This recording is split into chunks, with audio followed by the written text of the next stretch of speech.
I almost forgot it is Pride Month, and I was going to do a rebranding for this. It was going to be the Neo-Homomorphism podcast. But I forgot to put that into motion. That is kind of funny. There's like a bi-jection joke in there somewhere too. I don't know. Oh, there definitely is. We don't There believe in definitely is. bisexuals on this No, podcast. You gotta pick yeah. a struggle. I've dated enough bisexuals to know that they are, in fact, just pretending. They all dated me, and they were all women, so... I thought you were gonna say they were all men. Yeah.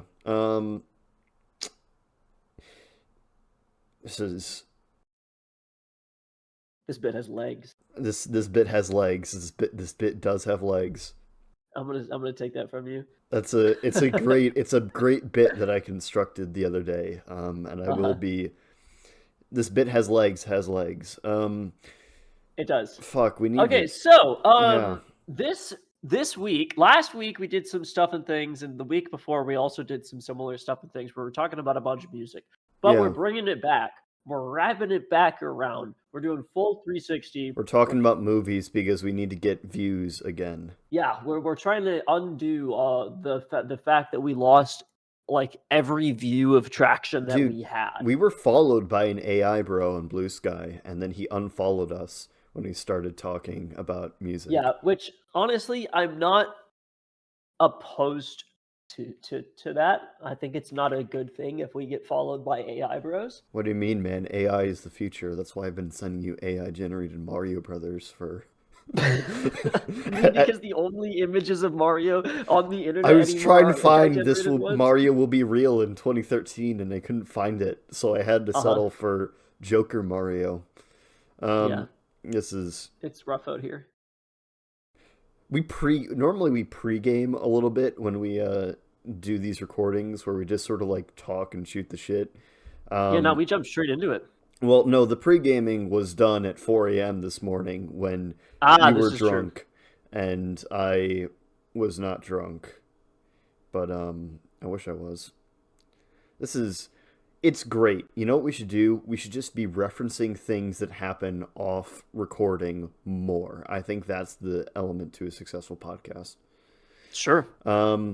Yeah, so today we are talking about 1996's Romeo plus Juliet, directed by Baz Luhrmann, who I, for the longest time, thought it was short for Basil. No, it's short for Basmark. Like Bismarck? Like Basmark Anthony Luhrmann is his name. Yeah, this is... You just sent me... Why is Paul Rudd here? And then 2 hours later, absolute cinema gif. So that's all I know of your reaction to this movie so far. So what did you honestly, think? That pretty much sums it up. I thought it was entertaining. I do not regret watching this movie in the same way that I did the Bigfoot movie. Yeah, that's so it's good. definitely a step up from there. I mean, I've seen, probably about as many Shakespeare movies as the average person, which is like maybe 4 in total. And I my initial reaction to it was that I was appreciative that the movie didn't like completely try to modernize the tale of Romeo and Juliet, how it basically just straight up took the like poetry prose verses and fucking 90s gang violenced it. I feel without actually changing dialogue. I feel like if it had changed the dialogue, it would have run afoul of just being worse West Side Story. Exactly. I've a lot of the reviews that I've seen of this movie do compare it to West Side Story in a way. Honestly, I like this more than West Side Story. I've never actually seen West Side Story. Have you seen Romeo and Juliet? With like one of the movies? I mean, you have seen Romeo and Juliet. It's that, yeah. But in Manhattan, and it's two rival gangs instead of two rival families. Oh, so it's just this is West Coast, West Side story. Well, actually, so for context, the original Romeo and Juliet takes place in Verona. It's based off of an Italian tale. Um, this takes place in the fictitious city of Verona Beach, and it's never explicitly stated where that is. You're thinking West Coast, like SoCal. Yeah, I I think it was very like SoCal Cal vibes, was To it me, not? this was Florida, Miami, like that sort of vibe to me. Hmm. I mean, filming was done in Mexico City, but Oh, was it actually? yeah, this is yeah. So we should maybe describe this a little bit more. This is a modern retelling of Romeo and Juliet, but it keeps the dialogue and preserves more of the story than something like West Side Story does. Mhm. Leo DiCaprio is Romeo. Um, Yeah, Verona Beach is supposedly a visual amalgamation of Miami and Los Angeles. I mean, yeah, So I it think has it's both those vibes, but to me, there are enough shirtless people that to me this is more Florida than L.A. sure, There are sure. plenty of shirtless people in L.A., but to me that's more of a Miami thing. Okay. Um, but it does not matter. Um, No. No, it and doesn't. I guess the fact that he goes out into the desert in an RV makes it probably more L.A. coded at the end, but That is kind of where I got the California yeah, vibes because, Florida doesn't exactly do that. yeah. He should have just gone to like the swamp or something like that. He just should have just But driven to like Louisiana. Um, literally. it's yeah, Leo DiCaprio as Romeo, Claire Danes as Juliet, Paul Rudd is Paris, who shows up like twice.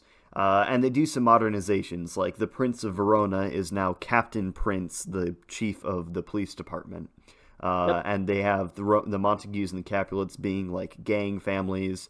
Um, Yeah, they're like rival corporations. it's like corporations, it's like mafia, it's like who gives a shit. Um, Hmm. They hate each and other. That's all you need to know. but all of this pales in comparison to the two best characters and two best castings. Um, Harold Perrineau as Mercutio. I'm not pronouncing that right. Um, Honestly, no, I think that's you got Mercutio right and Harold, yeah, Harold Perrineau. So I yeah, assume it that's is. that's that's He is correct. Mercutio, and of course, John Leguizamo as Tybalt, who Yeah, he did kill in that I role. have been striving to channel John Leguizamo as Tybalt energy for the past like 20 years. Um, Yeah, yeah, he's yeah, I love this man. yeah, yeah. Hang on, I'm trying to find. The bell curve meme. Yeah, I'm trying to find that, but like the opposite of it, where it's the smart guy at the top and then the two other guys at the bottom, because that's how I feel about the Wikipedia, the like wiki page for Tybalt Capulet, because it's got the what? three editions of him that are shown in cinema. It's the 1968 and 1996 and the 2013, Yeah, and it goes like medieval, gang violence, and then medieval. I know some people who watched Romeo plus Juliet in like their freshman year lit class when they were reading Romeo and Juliet.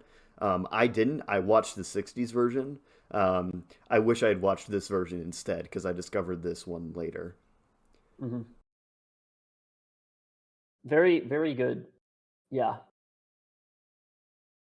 good, good shit. Good shit. Hang on. I need to stop looking at bell curve memes and actually think about like what Yeah, happened in this movie. yeah. You want to stop discriminating based on IQ. Um, Hmm.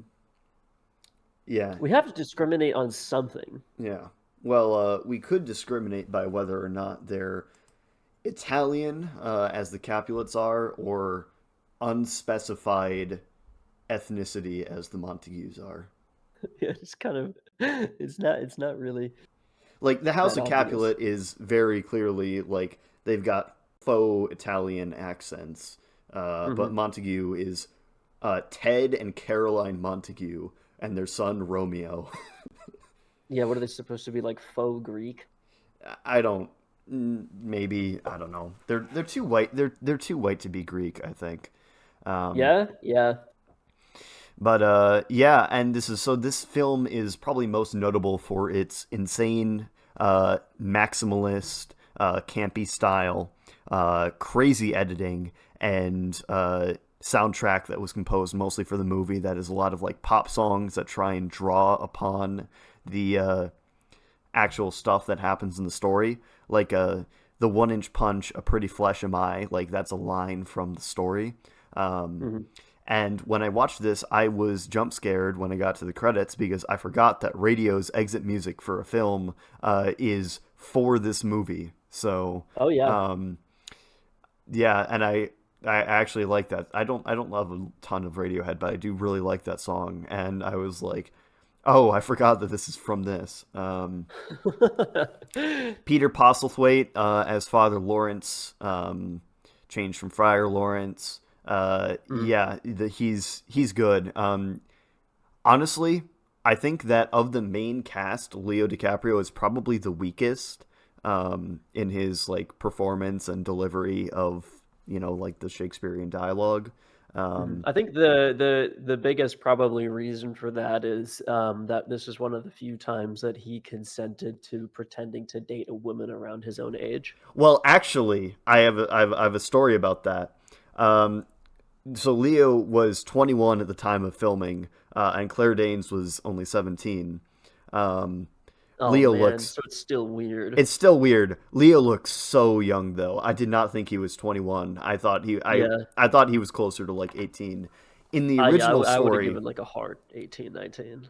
yeah, in the original Because yeah, in the original story she's like 14. she's 14 and Romeo's like 16. Um Yeah. but Natalie Portman was originally cast as Juliet. Oh But shit. it was thought, quote, during rehearsals, it was thought that she looked too young for the part, and the footage looked as though DiCaprio was, quote, molesting her. um, Ah. because she was only 14 at the time, so she would have been lore accurate Juliet. Lore accurate Leonardo DiCaprio too. Yeah. Also, Christian Bale read for the role of Mercutio, but Harold Perrineau was cast in the role. Could you Mhm. imagine Christian Oh my Bale god. wearing like That a would have been sequined two-piece thing and shaking his ass? holy shit. I I That's, I don't think, think I the would have only been able way to you could handle that. improve this movie. Yeah, I don't know. I think Mercutio was pretty flawlessly cast as far as like representing his character too. And I like that the whole cross-dressing thing was a little homage to how Shakespeare's plays were originally done with like basically entirely male casts and even with the female characters. Yeah, well, that was rules on the stage at the time, was you couldn't have female actors on the stage, so it was just Mhm. guys cross dressing most of the time until they changed that. Based. Um, yeah, we you've I think in one of the earlier episodes there is a quote from you where you just straight up go, "I hate women." So um, this is I feel like that's not the only time this has been said. you've made your opinions on this clear. God, we're really Oh just hitting yeah. all the bases uh, Oh yeah. today. Um, yeah, and Peter Postlethwaite as I think that's how you say his name, is Father Lawrence. I Mhm. like him because he was in Sharp, Mhm. and I really like Sharp. But he was also with the Royal Shakespeare Company in England, Oh, and I don't think he ever did Romeo and Juliet, but he did like King Lear and Macbeth a lot before he that's became funny. probably more notable as a film actor than as a stage actor. Yeah, well, I did appreciate the role that he played was played very well, I think, in this movie. When you're performing Shakespeare, it's very difficult to make it feel natural unless you've really gotten into it. And I think some Mhm. characters, like whenever Leo said his lines, it was very clear that he was like reading Shakespeare. I don't think Yeah. he was bad necessarily, but it did not feel like there were some lines that, especially like Postlethwaite and like when Mercutio was doing his whole Queen Mab thing, Claire Danes, Juliet, when she was having some of her like private monologues, got really into it, and it's just you gotta get it to the point where it flows. Mhm. There's a musicality to it with how the dialogue is constructed because there is poetic meter, and that combined with good blocking which I think this movie has really great blocking to make some of the jokes really land. Um, that if you're just sitting down and reading it, they wouldn't necessarily land. Like when Hmm. Shakespeare was famous for dirty jokes, and Yep. like yeah, Leo's grabbing his junk, and they're all laughing raucously. Um, Yeah, he grabs his junk. They're all laughing raucously, and there was also that other bit where the Friar Lawrence, I think he was talking to Romeo, and he mentioned something like, a man's heart, not yeah, a a man's heart man's or his, and he like stutters for a second, or other yeah, or parts. a man's love rests not in his mind, but for in his, and then he like stutters, looks down, and then looks back up, his Yeah, heart. yeah, that's That was good. well executed. Can I read some quotes about the production of this? Sure. So this is from the memoir of Miriam Margolyes. Um, What a name. Margolies, who she was the nurse, and Mhm. she wrote a memoir. She did a bunch of other stuff, and she talked about this movie. And on Leo DiCaprio, she wrote, "quote Leonardo has grown into an extremely fine actor, but back then he was just a handsome boy who didn't always wash. He was quite smelly in that very male way some young men are. Sometimes he wore a dress. Leonardo, I think you're gay, I said.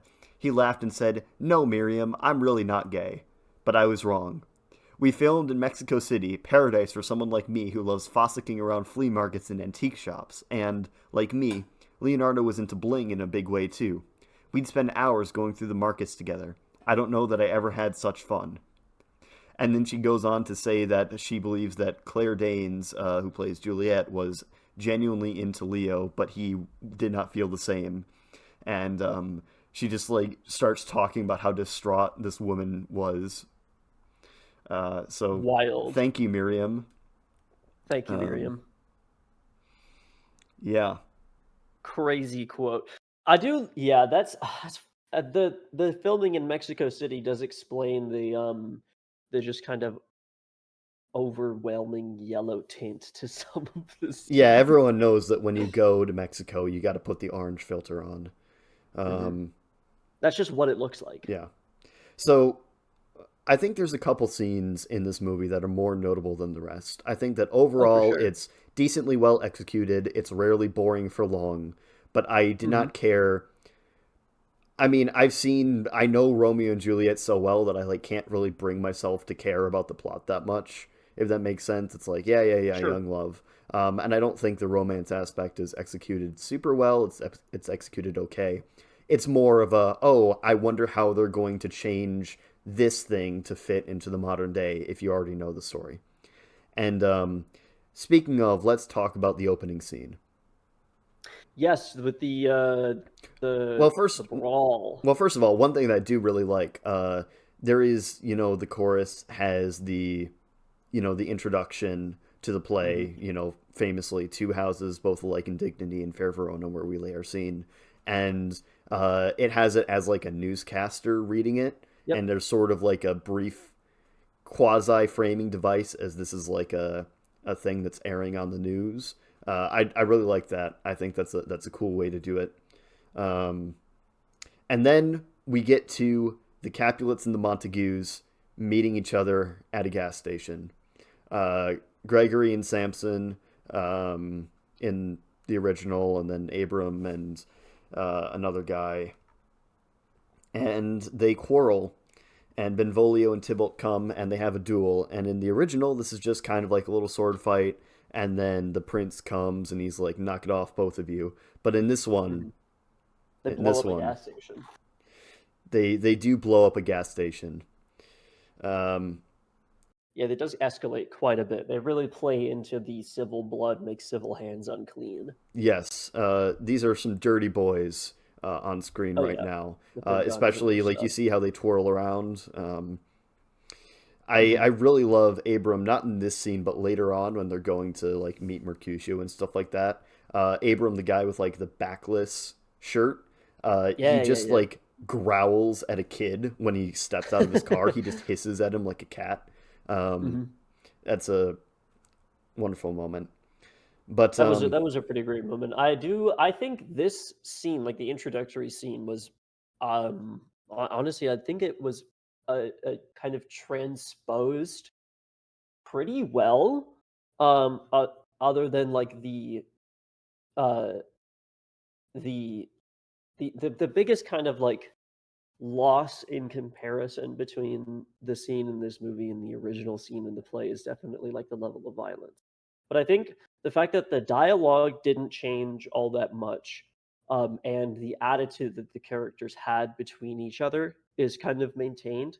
It's just the literal modernization of the equipment they were using and the scene that they were placed in kind of lends itself to a more violent outcome, which is kind of hard not to do when you Yeah. have six like Italian dudes just blasting each other. I feel like it suits the insane campy style more because Mhm. again, like if we go back to West Side Story, that is a modernization of Romeo and Juliet with gangs as the background, but it's playing it much more seriously. And I mean, people love West Side Story. I'm neutral on it, but it, it works. But I think that because this is going really far into the camp, I think it ties into the fact that they're using the same old dialogue in a modern setting. It's intentionally kind of jarring.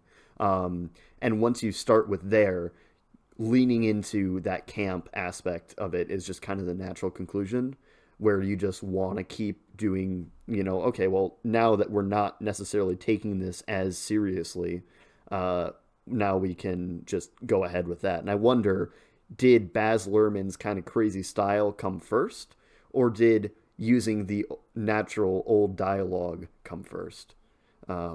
Because I think that does kind of change what this is, like Mm-hmm. kind of the development of this.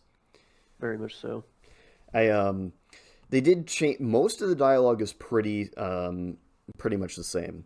They did change some stuff. They did unless I missed it, they did remove the nurse's line when they're looking for Juliet. They did remove "now by my maidenhead at 12-year-old." So that's not in there, I don't think. Uh, I don't know. I don't think that's in there.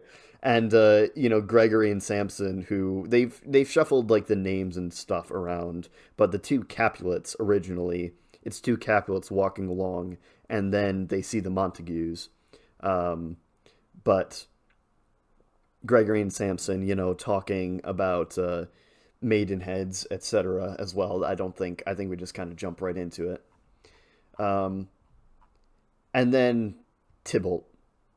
We've mentioned Tybalt. this, but best character in the movie.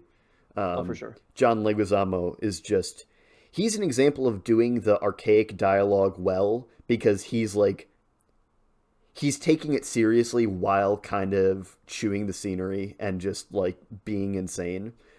This is not like the way he delivers the lines is not like actually good if you were comparing this to like how people who do Shakespeare do it, but Hmm. it's good for this movie. It's perfect for this movie. And I kind of measure everyone else's, all the other side characters' performances against him. Um, Love the way that he dresses. Love the way that he twirls around and puts his guns back in his holster before pulling them out again, like he's a Oh, fucking anime absolutely. character sheathing his sword after Hmm. cutting and then taking it out again. Um, yeah, I don't really know what else to say except that I've just been Tybalt maxing for as long as I can remember.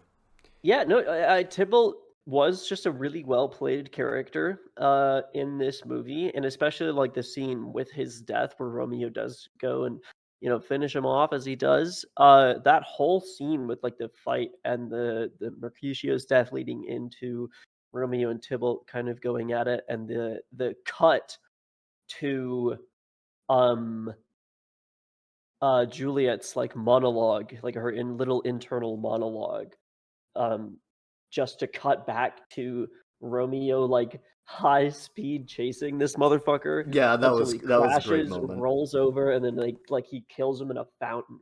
That was that was a legendary sequence. That was a very well filmed sequence. I think that there are some surprisingly like visually interesting shots in this, partially Hmm. because the color grading is all out of whack, and so it looks kind of weird. But even like Romeo's RV in the middle of the desert when he flees to Mantua, Uh-huh. um, and it's just like really orange. It looks like he's in like on the surface of fucking Mars. Um, or Sycamore Grove being like an old park that they just like hang out in. Yep. Love that.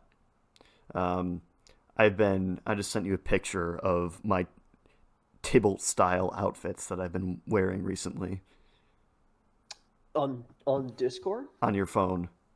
On my phone. You texted it to I me. texted it to you. Yes. Crazy. Dude. This sound like This is This is Palm Beach Breaking Bad. yes, exactly. That's whenever summer comes around, I try to dress like an extra in this movie. Um, That's crazy. The shirt with the leather jacket really just the Hawaiian shirt, that's yeah, the like neon Hawaiian shirt too. yeah. Like that's somebody's desktop background. This photo of me. Legendary. No, Are you gonna set this photo of me to your desktop background? yeah, no, but like the style of the Hawaiian shirt Yeah, though yeah, is yeah. like that. The pink background and stuff is definitely somebody's I'm Weird Al maxing. desktop background. Oh God, I wish Weird Al was in this film in some capacity. Um, Real. I don't really know. I kind of thought we'd have more to talk about, but I think we're both in awe of this.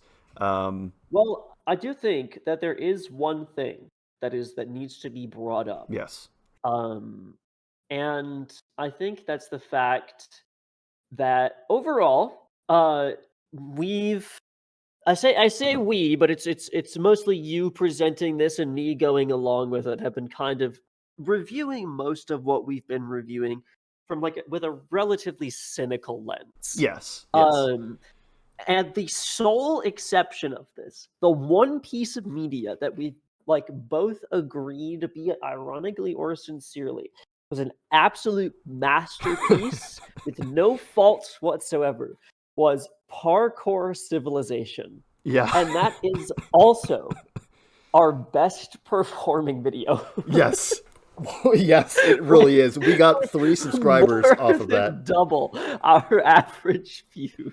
Yes. So then that begs Minecraft, but I survive in Parkour Civilization is the best uh-huh. performing video on this channel.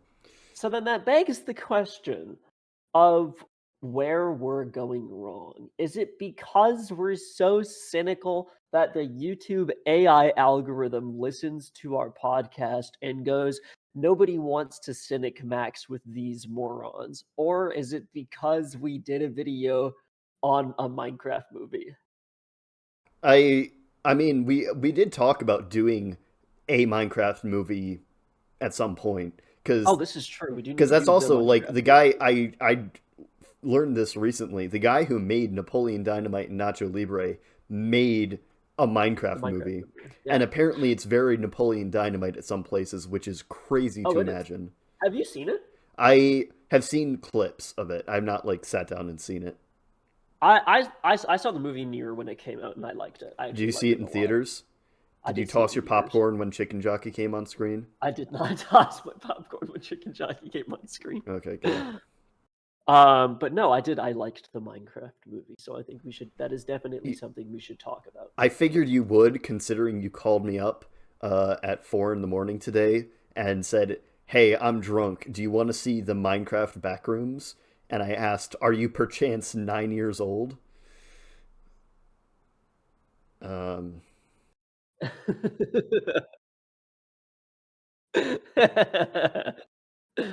I have fun with my little my Minecraft thing.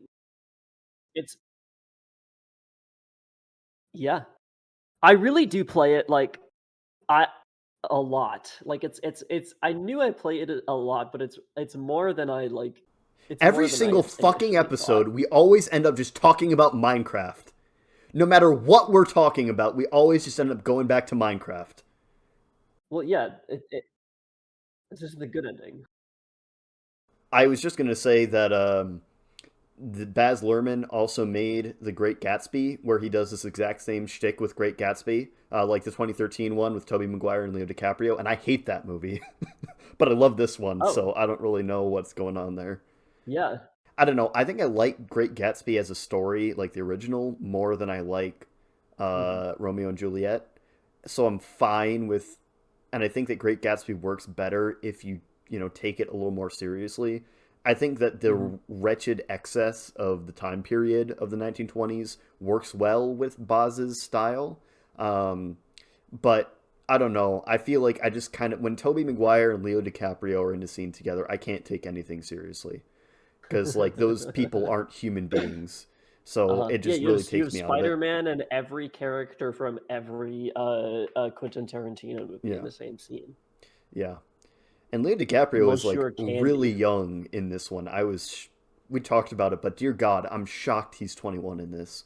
He Yeah, he looks like fucking young John Connor from Terminator 2. It's insane. it is kind of crazy. I think that how would you rate like the performance of this? Like I've talked about who I think is the best character. What do you think like the performances of these people with the Shakespearean dialogue? Like how do you think it came across? Do you unironically like it? Do you ironically like it? Do you think it's just bad? I think I kind of had a similar attitude to what you were describing earlier in the episode, where there are definitely there's a mixture of scenes of people where it sounds like the dialogue is being read off of a teleprompter, like it sounds more like that they're reading Shakespeare Yeah, as opposed to like playing the character that is saying those things in the way Shakespeare intended for them to be said. But some of them are done, I think, really well. And one that kind of sticks out to me is the scene where Juliet's father goes off on her and her mother when Juliet is basically like, "No, I don't want to get married." I think that whole like Italian father anger induced rant yeah, comes across really well with the Shakespearean dialogue. yes, That and like all of Mercutio's lines are just yeah. fire. Weirdly, I think that because there's kind of a couple of different there's a spectrum of stuff that's going on here, right? You have stuff that's openly comedic, like just the dudes being jackasses on the beach or anything the nurse is in. Um, you have the romance stuff where it's mostly Leo and Claire making horrible, horrible smacking sounds when they're kissing. Oh yeah. I Jesus, I don't want to hear that. Um, and then you have like the dramatic like rage and Romeo chasing Tybalt down the street and like the Italian father thing as you mentioned. And I feel like it works best when it's either funny or rage, but it's not very good when it's doing romance or trying to get like a broader spectrum of sadness or other human emotion. Yeah. Well, I and I I think might be projecting a little bit on that because that's who I am as a person. no, But no, not at all. Because I think you're absolutely right in that sense. Because that I think that just like is a good way of kind of explaining that acting is like acting, and one of the primary purposes of like playing a character in a play or playing a role or acting in general is to try to convey a feeling to the audience and yeah, have them like empathize with the character. And it's just generally easier to do that with stronger, more like oh, 100%. outwardly facing emotions like anger and comedy. I've mentioned this on the show before, but I used to do theater more regularly, and like I've done Romeo and Juliet a couple times, and I was never Romeo or anything like that.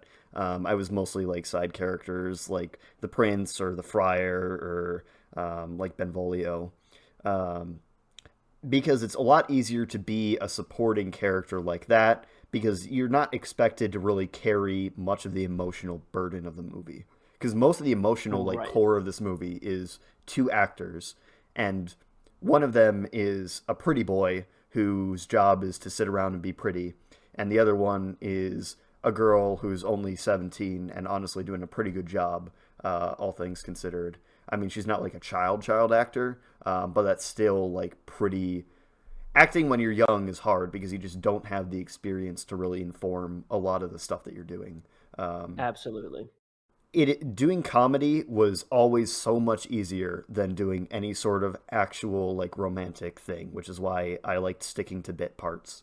Um, and Shakespeare, honestly, just the text of Romeo and Juliet, if you like understand the references and jokes that Shakespeare's making, is a fairly funny play because it's kind of half comedy, half tragedy. That was the Oh, whole shtick. absolutely. It's because Romeo, the tragedy of Romeus and Juliet, was like an Italian play that existed before Shakespeare's time, and it was just like a straight like tragedy. And Shakespeare's editions were like adding the nurse, who is the comedic relief character, and like sprinkling in some more stuff around Hmm. that, and I making it bite my more thumb at accessible to the. common people. And people always talk about how reading Shakespeare is hard, but honestly, I've never really like it's helpful if you have a book like and they make annotated editions that have like oh he's using a slang term from the 1600s that you would not know now but here's the definition and once you put it into that context it's like oh that's what that meant and like once you get like all the stuff that's going on dude there's so much innuendo in all of this and I think that Lerman did a great job of bringing that to the forefront and like making it so that the actions are also conveying what's going on. I think that's something that a lot of people don't like Shakespeare because they're forced to read it when they're in school and they're not given proper context for it, so it's just words that sound funny. But when you actually like, it's just funny sounding dialogue. But when you actually like understand what's going on, there's a reason we still talk about this guy 400 years later. As it turns out, Willie Shakes was not a half bad writer. Intermission. We're back. I I guess that's what I get for having grocery store sushi and pretzels with peanut butter for dinner last night. Yeah, maybe. I was going to apologize for like talking because if nobody stops me, I will just like keep talking. Oh no, Um, it worked in my favor. You're good. yeah, I because I have OBS up, Discord notifications are silenced, and I didn't have Discord up, so I genuinely didn't see nice monologue. I'm shitting. Keep it up for a while. Um, where were we? What were we talking about? I don't know. I lack a fundamental part of the human experience, and that dramatically affects the way in which I look at media. I don't know. Let's get back to the bits. Yeah. Um, Have you ever tried like macro dosing on psychedelics? no, because I have a family history of psychosis, and I'm extremely worried what one of those would do to me. Oh, Yeah. well, I don't know. That's the easiest way I know to unlock your No, I own did. inner No, did I stuff tell you about? Did I tell you about the time that I was inadvertently on psychedelics? with the malicious brew. No, no, no, not the malicious brew. This is a different thing. This was when I was younger. I was on this allergy medication, right? Um, it's called a Montelicast. Yeah, Montelicast. It was like this fancy new like allergy thing, and it's having really bad allergies. So they just Ooh. gave me it when I was a kid, and I started like having a lot of trouble sleeping. I was getting like genuine insomnia.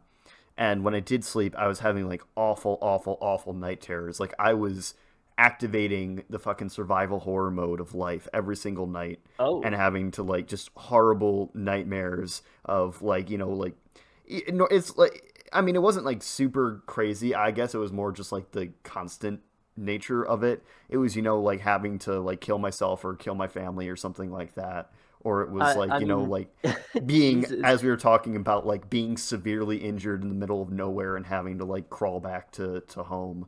Um, it was stuff Well, like here that.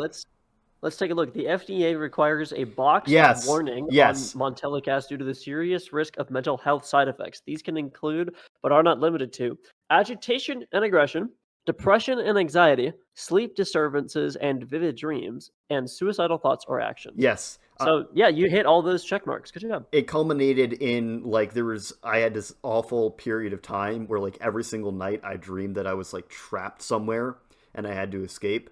And so I would get up because the thing is I was sleepwalking.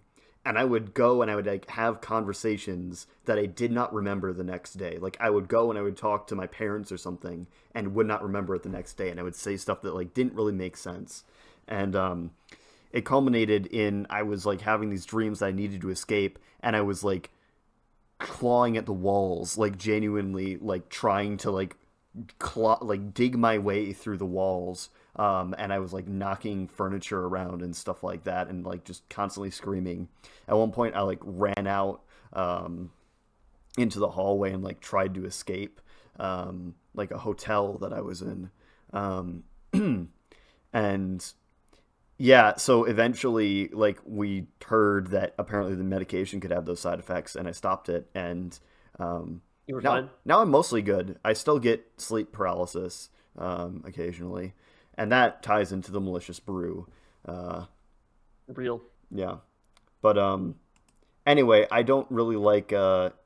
Why is Gandalf Chinese? I don't know, but this kind of fucks. We're fading fast. It's insane. No, no, no, we're good. We can bring it back. We can bring it back. We're Watch only this shit. 51 minutes in. We used to be able to record for 2 hours straight and have it just be straight peak. Well, no, that's not true. No, that's definitely not true. All right, let's bring it back to Romeo plus Juliet. All right, we're back in English class, right? I'm your English teacher. You're back in freshman year of high school, Oh, goody. and you need to write an essay about Romeo and Juliet. You need to write me a 2,000 word essay, okay? And the Okay. topic of discussion is this. All right, how do you think that the movie Romeo plus Juliet, 1996, embodies the tenets of neo-isomorphism? Use specific examples from the movie to support your claim. Go. Well, I think we would open up with, have you seen that one meme of it's like the professor grading the paper, Yeah. and it's like buckle in motherfuckers, and then Oh it's like yeah, a the dialogue perchance. about Yeah. Mario. Yeah, I think that's how we'd start it. Okay. I think we'd open it up with a like fuckle up motherfuckers, and then like a picture, AI generated image of a deer. And then that's the introduction, and then it moves on to Why? like the main Why a body deer? paragraph. It's a well, fuckle up motherfuckers. Oh. Oh, fuck you. You're a bitch and a bastard. I fucking hate you. And then I'd probably just let ChatGPT do the You're rest. a soulless, godless individual. I've written enough essays. Oh my I think god. the last essay was freshman year of university. I was taking a psych class, and one of the things of the psych class was it was like supposed to be a half semester long project where you either like do research or you like read about research Mm. cases of like a chosen topic, and then you write like a couple thousand word essay like of the results of that research or whatever, so basic psych stuff. Mm-hmm. uh Anyways, I did none of that. And then the night before it was due, I basically sat at my desk and went, all right, it's time to lock the fuck in. And just absolutely like 120 words per minute fucking finger fested my keyboard for like 3 hours, Finger pumped out a fisted? 4,000. Would Oh, that not yeah, just be pumped out a. fingered? Nope. No, there was palm in there too. Um, and pumped out like I a pity your 4,000 girlfriend. word essay in one night. Um, and it was absolute garbage. I didn't proofread it. I had Yeah. no sources and no evidence. I turned that shit in and got a 93. Yeah, that is the university writing essays experience. The first rule of improv comedy is when someone gives you a prompt, you just say no and don't engage with it. Uh, so since you've masterfully no-anded that one, Yeah.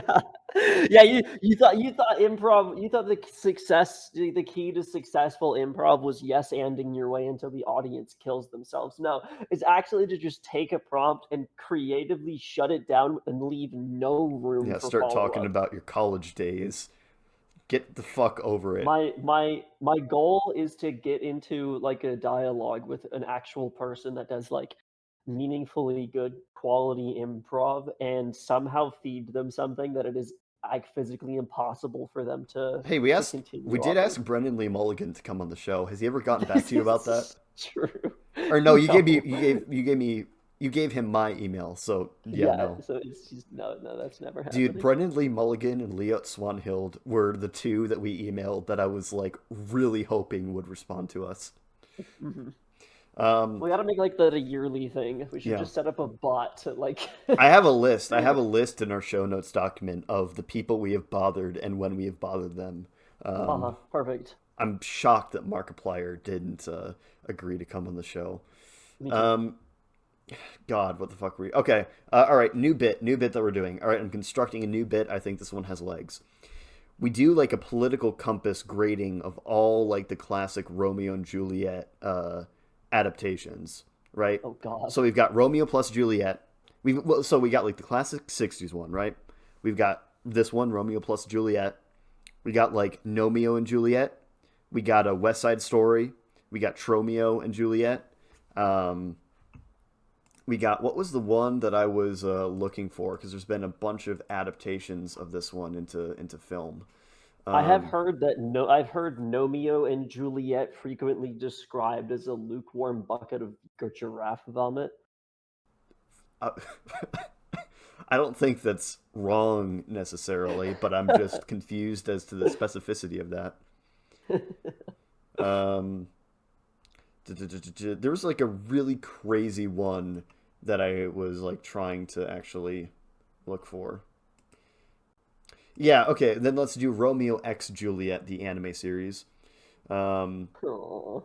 all right, so and yeah, and we'll do the actual play. So, where on the political compass does Romeo and Juliet, the original William Shakespeare play, sit?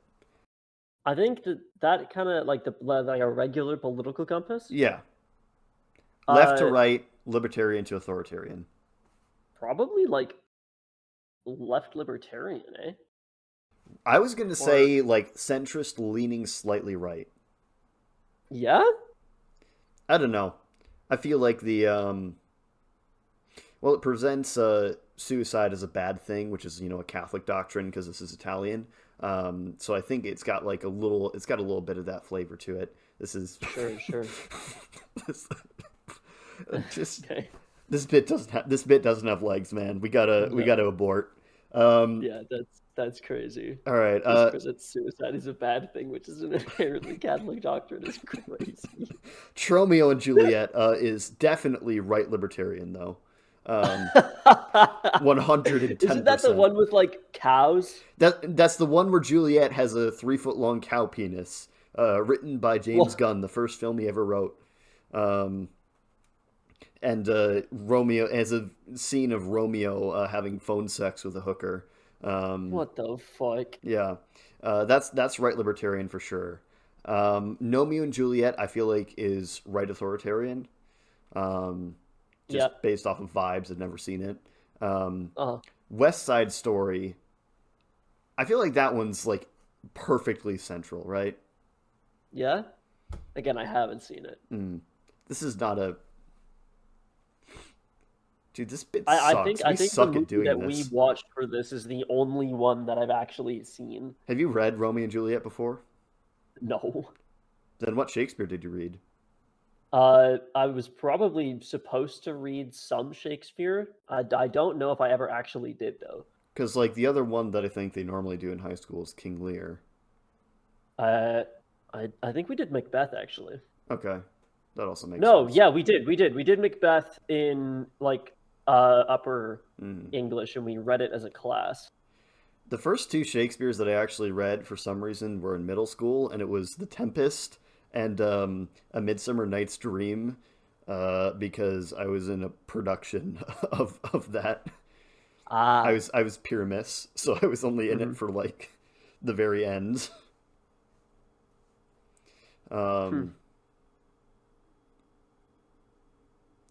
God, Dead Air is fuck, man. This first how long have we been recording? This first hour and 2 minutes is unusable. I was surprised you managed to wait that long before kind of bringing that It's a back. good bit. That bit has legs. That bit is a good bit. Oh, Romeo. Oh, we didn't do Romeo X Juliet. Yeah, that's an anime, which means it comes from Japan, so it's Mhm, authoritarian, right? mhm. Something I actually, speaking of anime, have you heard of the anime Blue Lock?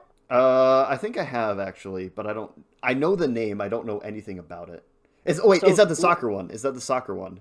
yeah, it's the soccer one. Okay, yes, then I do know about this. So you're completely off topic, but I feel like this needs to be brought up Okay. anyways. I was at the bar last night watching the Japan versus Tunisia game, Oh no. and this black guy came up to me and said, You did tell me about this at 4 a.m. this morning, but yeah, "Yeah, continue. but this needs to be on recording." Yeah, This black guy came up to me and saw the score. It was like 10 minutes in. It was already like 2-0 Japan. yeah. And he was like, "Fuck, dude, I've got money on this game." And I'm like, "Nah, it's okay, dude. It's only 10 minutes in. Maybe Tunisia will come back." And he's like, "Nah, I always bet on the underdog and they lose." And I'm like, not all hope is lost. And he's like, "No, dude, all hope is lost. Have you seen Blue Lock?" And I'm like, "Yeah, why?" And he was like, "Yeah, dude, Japan's got this." And I think that's the best. I don't know why, if he already knew, why did he put money on the non-Blue Lock people? Oh no, this isn't. Then who is the guy who came up and mistook you for someone else? Oh, that was just a white guy that supposedly works at UPS, considering he asked me if I worked at UPS because I looked familiar. Okay, then So we had two random interactions last night, and they were yeah, both thank you pretty for fun. including the race of those people. That was a really important thing to add It there. was. Yeah. Um,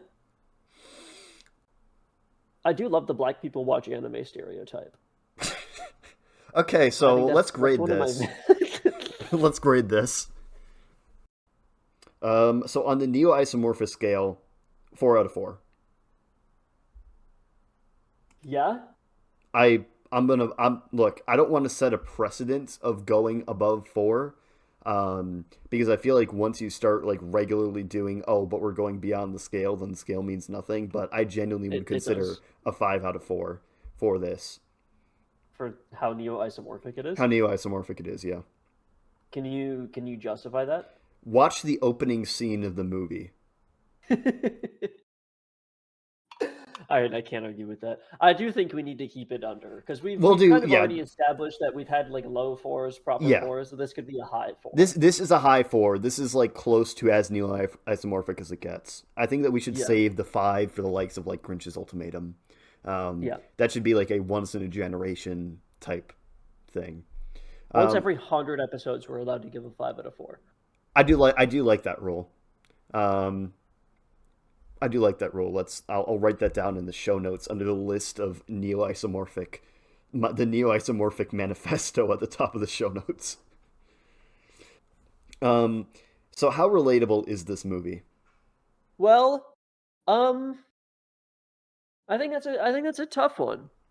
I I don't think I can give this a 4 out of 4 for relatability. I feel like Because I this would is never kill either myself. 1 or a 4. It's either or, not there's no in between there. I don't really. I feel like I look. A lot of people online seem to not like this movie, and I think that's just a skill issue. I think you either kind of get this movie or you don't, and those that don't get this movie will not be saved on the day of the rapture. In the same way that those who have not accepted the Lord and Savior Jesus Christ into their hearts will not be saved. Like I feel Sure. like you just kind of it is a binary with this movie. Either you understand it or you don't, and those who don't shall fall into the lake of fire. Um, Cool. so that's what I mean by that. But if you want to do like a Okay. 2, I thought it was fun. I thought it was a fun movie. I think it definitely did a good job like telling the story of Romeo and Juliet. But I also like from like a personal standpoint, I don't know how relatable the story of Romeo and Juliet is. that is fair. I was just talking about how I don't believe in love, so I guess it probably would be facetious of me to give this any high. Well, but Tybalt is in there, and Tybalt is literally Yeah. me. So I feel like Okay. Then I'm literally Mercutio. I honestly I see that for you. I've always thought of you as a black cross-dressing man. That's what I am in my heart. Yeah. Um. So do you want to do like a 2? I feel like natively it's a I'd be good with 1. like a 2 or a 3. I feel like natively this is a 1, but because we both have guys that we can each point at and go, he's literally me, I feel Uh huh. like that bumps it up a little bit. Sure. So I think like a high 2. Yeah. I'm good with that. A high 2. All right, A so high then -2. a high I guess a -2. low Yeah, -2. a low -2, which gives us a A grand total of score of 2. 4. No, what the fuck? Two. 4 minus 2 is the long-awaited corollary to 2 plus 2 is 4. 4 minus 2 equals 2. Yeah. Um, Which is all things considered kind of bad, but I think that kind of distance from 0 accurately represents the overall variety in attitude towards this movie on the internet. yeah, this is a very divisive movie, but I think now it's a bit of a cult classic, and I personally love this movie. It's been a while since I've seen it last, but this is this is a good one. And the opening scene with the gas station is on YouTube. Watch that scene, and that will let you know whether or not you're going to like this movie. Pretty much. Because whenever it gets boring, and it does get boring pretty often, it dips back into complete insanity like that just to keep you interested. And I think that's a wonderful thing to be able to do. Hmm. So next week, this is your recommendation. Oh yeah. So next week, that's right, ladies and gentlemen, we're bringing it back. We're going to revive the podcast because we're Yes. continuing with an arc that we started several weeks ago. All And right. we will be watching and reviewing Minecraft, but I Survive in PvP Jesus Civilization. Christ. That's fucking right. We're bringing it back. Was that when you sent me that GIF earlier of he speaks PvP? Is that from Minecraft PvP Civilization? I looked up PvP Civilization in the little tenor like a GIF Oh my search God. bar. That was the first one. I thought you were just saying that because I was like calling your mother a whore or something like that. You did not once mention my mother. You just kept threatening to fuck my dad. I mean, it's Father's Day and it is Pride Month, so. Yep.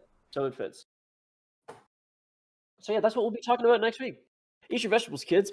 Yeah, drive safe.